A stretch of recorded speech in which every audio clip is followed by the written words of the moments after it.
¿El sentido se encuentra en la obra o en realidad es una proyección que haces sobre esos datos que vos percibís que consisten en un libro, en un cuadro, en lo que sea? Porque uno ve una cosa y percibe ciertos elementos formales. Tal cual. ¿Cómo eso te transmite un sentido o un mensaje o un contenido que haya puesto ahí? O si en realidad uno está proyectando... ¿No? ¿Cómo es la cosa? Decirle a la producción que agende, porque ahí tenemos para otro programa. Yo seguiría, pero de acá está. Ahí arranco yo y no me para más. Es interesante lo que plantea Santiago, porque uno podría decir, si uno pudiera aceptar una pequeña lógica, es difícil saber, en última instancia, qué mueve singularmente a cada artista, es decir, nombre, apellido, de ese, para adentrarse en ese lugar. Llamémosle lo irrepresentable. Produce un objeto, pero que inmediatamente pasa al campo del otro. Claro. Quiero decir, hay una iancia, hay un hueco, un vacío que, requiere de la sanción de cierto otro, ¿no? Por eso, por ejemplo, se debate hoy en día a qué se llama arte. Si conserva la forma, si detalla la forma de verbo.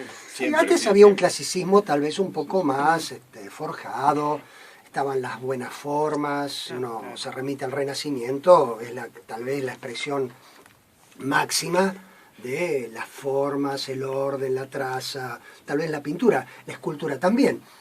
Eso se ha como desplazado, ha perdido, si bien todavía hay cierto puente a la idea de lo bello, aunque esto se ha modificado, sí. Pero hay como una lógica de pasos. Ahora, en esa conexión de pasos, que es la que creo que vos planteás la pregunta, es decir, es un sentido innato, podríamos decirlo, patrimonio de aquel que produce, o el sentido dado por el otro. Entonces es muy interesante. O ambas. O decir ambas en realidad es como, bueno, resolvamos. Digamos que ambas. Bueno. Porque por ahí no es... Y por eso, no lo sabemos aún. Lo que me parece importante situar es ese hiato que hay entre cada cosa. Es decir, siempre hay como un paso en alforzamiento. Sí. Nunca hay una adecuación precisa, digamos, ¿no? Es como los fenómenos de poesía del estilo haiku. Claro. Uno encuentra un sentido, pero si uno da un pasito más, se encuentra el haiku más bien con vaciando el sentido de las palabras común, el sentido de uso habitual, ¿no? Eso es un poco la poesía, es la palabra de sentido común, vaciarle el significado compartido, es el código, para utilizarla, qué sé yo, con mesa, decir cualquier cosa, aludir a algo. No lo sabemos. Disculpe. Pero produce un... Perdón, sí, la verdad es... Pero fue una expresión de satisfacción. Pero producen también un fenómeno de agujerear algo. De enmarcar un lugar de vacío, de marcar un lugar de un agujero, de dejar enmarcado un suspenso, se quiere decir en términos de temporalidad, ¿no? Claro. Un suspenso. Un tiempo que, ¿no? Es un poco las pirámides, están ahí, uno dice, sí, vinieron por esto, pero la presencia de eso ahí siempre deja como una detención de algo que está ahí en suspenso. Entonces, me parece interesante tu reflexión, yo no daría la respuesta por cerrada, pero me parece que es dejarle un pequeño suspenso, está en el buen sentido, ¿no? Como si fueran las obras de policíacas, estamos allí detectivescas investigando, ¿no? Yo creería que por ahí en ese sentido hay algunas obras de arte que permiten que las demás personas proyecten la mayor cantidad y variedad de sentidos y que eso sea, que en eso consista la riqueza de la obra. Vos tenés un Quijote que se sigue interpretando, y por ahí es por la riqueza formal que tiene, la cantidad de elementos, el vocabulario y todo, cada vez que uno lo lee, lo reinterpreta y le agrega sentidos nuevos y todo. Y a lo mejor yo no sé si Cervantes era consciente de eso o qué lo hizo escribir, porque esa es la otra pregunta. ¿Qué es lo que está dentro del artista que hace que de golpe te escriba un Quijote? Si es la intuición, si es qué contacto con qué cosas, si con una oscuridad o con qué cosa, o dónde buceó el tipo para encontrar una riqueza tan grande de elementos formales que hace que los demás después puedan leerlo, interpretar y gozar ahí adentro, encontrar sus propias profundidades ahí. Es como un espejo, ¿no? Una cosa así. Desde la comunicación social diríamos que son fenómenos distintos. Uno vendría a ser el fenómeno de producción de lo que fuere, ¿no? Pero en este caso de pintura, y otro vendría a ser el fenómeno de recepción. No es lo mismo en 1900, que hoy hablábamos de eso un poco, ¿no? De la instauración del arte nacional, que en la actualidad, por eso existe también el revisionismo sobre los temas. Por eso yo digo mucho que el arte y la percepción del arte y hasta la propia definición del arte la sostienen a partes iguales el generador, el artista y el receptor. El receptor es importantísimo en la obra de arte. Uno puede sugerir, obviamente. Sí, hay una proyección, por Cuando supuesto. Uno estudia Bellas Sí. Artes, estudia eso justamente, cómo decir cosas, cómo hacer que la otra persona, cómo inducir a la otra persona a sentir o interpretar tal o cual cosa. Lo que hace complejo el tema para mí es, y esto lo refleja la pregunta más común de la historia del arte, ¿qué quisiste representar? Es una de las preguntas más comunes que hay. Y no es una pregunta, ¿se puede decir boluda a esta hora? A ver, ¡pip! Sí. Bueno, no es una pregunta piruda, como parece, sino que tiene mucho más contenido, en el sentido de que lo que habilita es esta percepción de que con la misma herramienta de arte, e incluso con la misma obra, con un mismo cuadro, la intención del tipo, la intención comunicacional del tipo, el mensaje que quería dar o no,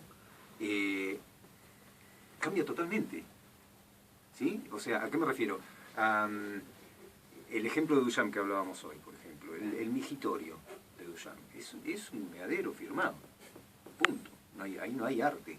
Pero en ese momento sí había un contexto que justificaba esa obra de arte, y era un gesto monumental, realmente era un gesto monumental. La Gioconda a mí no me dice absolutamente nada. En el contexto histórico era una pieza genial, pero ni siquiera una obra de arte en ese momento, porque también eso ha ido evolucionando con el tiempo. No olvidemos que todo esto nació de un impulso primitivo del ser humano en las cavernas que buscaba, suponemos, convocar espiritualmente el resultado de una casa. Digo convocar porque no me sale la palabra, pero es otra cosa. Formaba parte de un ritual. Claro, era una forma de proyectar un resultado. Una forma de magia. Digamos, claro, auspiciar un resultado de algo. Pero los tipos no lo concebían como artísticos, o sea, no iban a hacer, lo más probable es que no hicieran exposiciones para que la gente pase y vea las pinturas de Altamira. El arte se inventó en el Renacimiento, antes no existía. Se fue haciendo arte, es una categoría histórica. Claro, se fue volviendo lindo por repetición, por uso y por, si querés, por falta de necesidad de sí mismo. Porque hasta el invento de la fotografía, digamos, la razón fundamental de la pintura era esa, justamente, la que vino a ocupar después la fotografía. Y después, como dentro de las categorías históricas que fueron sucediéndose, apareció el romanticismo, apareció el positivismo, apareció el idealismo, que fueron también los que dieron lugar al psicoanálisis, y ahí se genera como una retroalimentación entre estas cosas, ¿no? El psicoanálisis me parece que es como otra herramienta más para darle otro marco al arte que antes no se le daba. Claro. Esa idea de que Miguel Ángel era un artista genial y atormentado, es un revisionismo del romanticismo. En ese momento los contemporáneos de Miguel Ángel no lo veían así, lo veían como un albañil, un arquitecto con las manos sucias que estaba haciendo un laburo.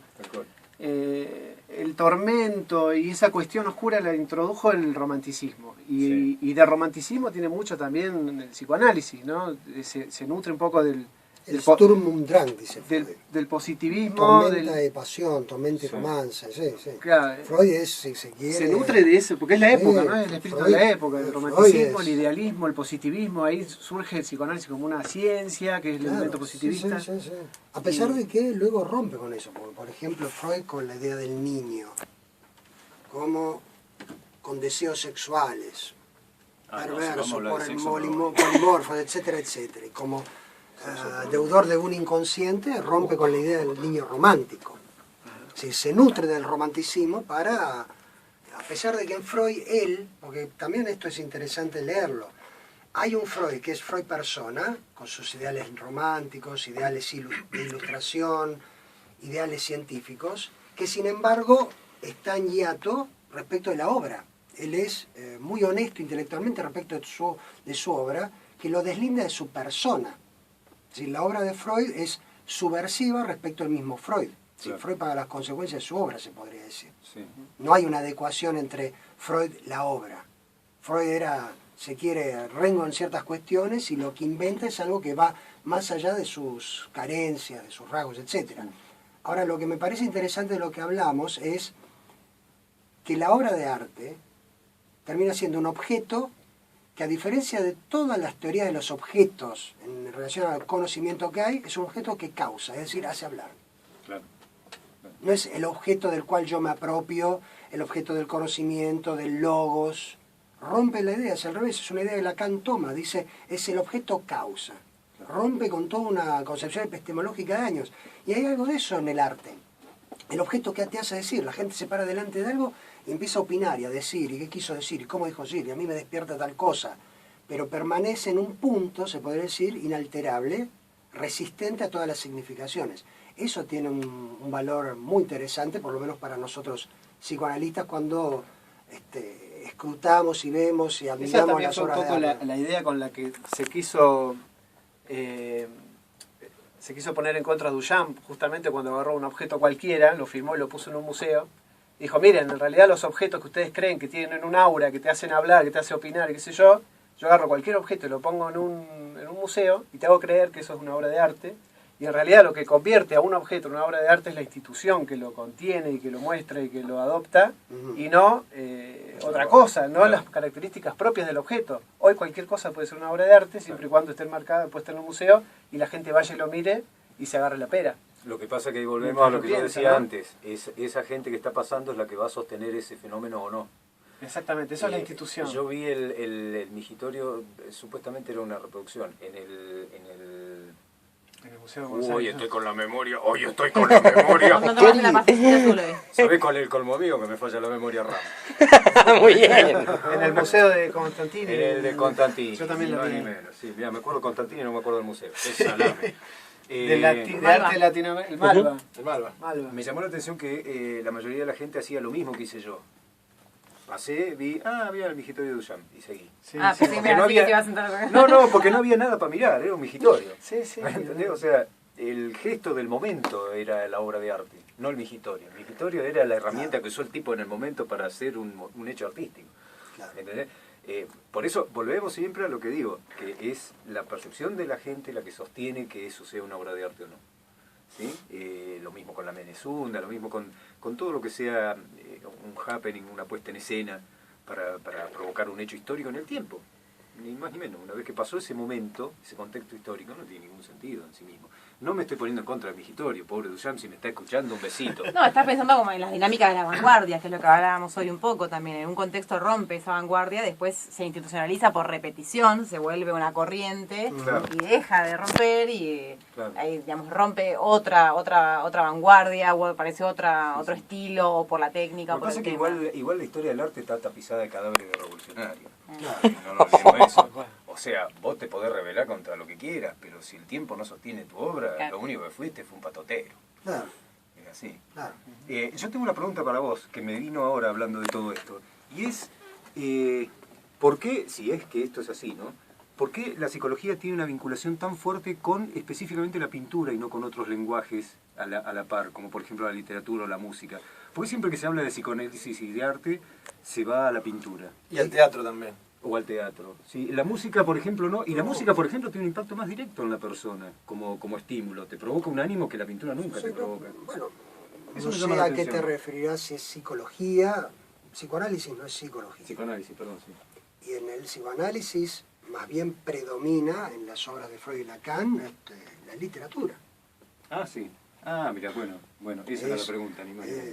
Si bien hay un seminario de Lacan muy interesante que dialoga con su colega de época, Merleau-Ponty, Sí.